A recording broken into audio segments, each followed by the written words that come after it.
ko za mu rayu sau dubu, a kashe mu sau dubu, a halice mu sau dubu, ba za na daina sai Ni ma ko za mu rayu sau dubu, a kashe mu sau dubu, a halice mu sau dubu, ba za na daina son ka ba.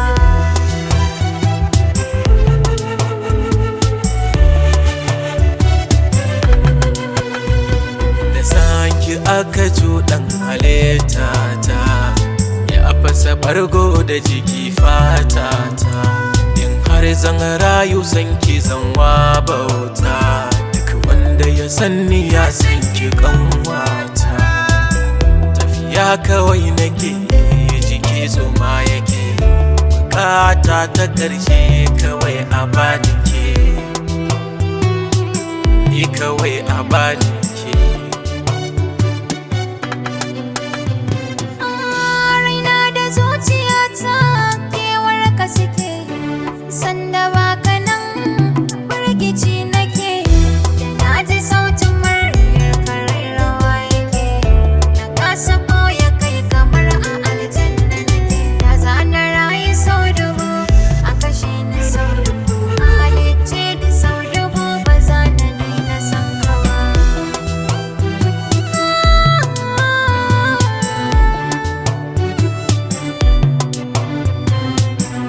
Domin na shaida kyawun kya kai ganin ido, wai idan ya same ki na kan ji a jikina, a kanki ne na gazgata ƙarfi irin na kauna. Wai me za ya sa na barka masoyi na cuci kaina, ka canza duniya ta gaba ni lahira ta.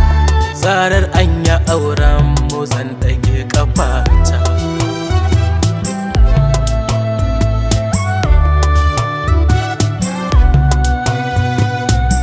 Ka kula min da kanka mijina duniya ta, kar ka gansu kar su ganka karamar ta bata.